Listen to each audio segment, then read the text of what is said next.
আসসালামু আলাইকুম। জান্নাতি রমণী বই থেকে আমাদের আগের পর্বে আমরা জেনেছিলাম জন্ম নিয়ন্ত্রণ ব্যবস্থা সম্পর্কে মাসাইল। আজকের পর্বে আলোচনা করব তালাক দেওয়ার মাসাইল। ইনশাআল্লাহ আমরা একসাথে শুনব। চলুন তাহলে মূল আলোচনা যাওয়া যাক।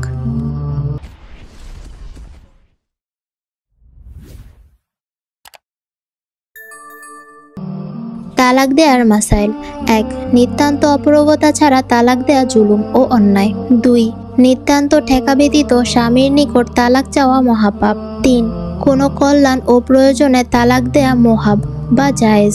৪. স্ত্রী যদি স্বামীর জন্য কষ্টদায়ক হয় বা স্ত্রী নামাজ সম্পূর্ণ পরিত্যাগকারিণী হয় বা স্বামীর অবাধ্য হয় তাহলে সে স্ত্রীকে তালাক দেওয়া মোস্তাহাব বা উত্তম।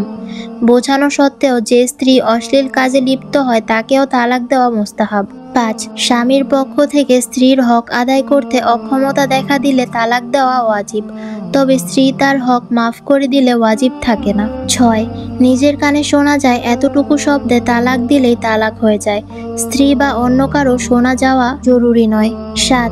হাসি ঠাট্টা করে বা রাগের মুহূর্তে বা নেশা পান করে মাতাল অবস্থায় তালাক দিলেও তালাক হয়ে যায়। ৮. তালাক দেওয়ার ক্ষমতা স্বামী ব্যতীত অন্য কারো নেই।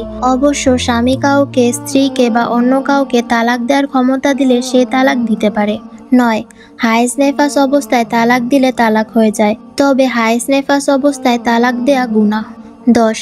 একসঙ্গে ৩ তালাক দেওয়া হারাম ও গুনাহে কবিরা, তবে একসঙ্গে ৩ তালাক দিলেও ৩ তালাক হয়ে যাবে এবং স্ত্রী তার জন্য সম্পূর্ণ হারাম হয়ে যাবে।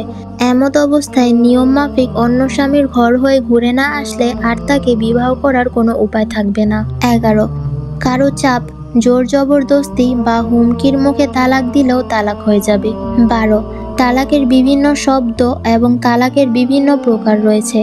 তালাকের শব্দ ও প্রকারের পার্থক্যের ভিত্তিতে হুকুমেরও পার্থক্য হয়ে থাকে, তাই তালাক সম্পর্কিত কোনো ঘটনা ঘটলে মুফতি সাহেবদের সাথে সমাধান জেনে নিতে হবে। আলহামদুলিল্লাহ, আজকের পর্ব এখানে শেষ করছি। যারা শেষ পর্যন্ত শুনেছেন তাদেরকে অসংখ্য ধন্যবাদ জানাচ্ছি।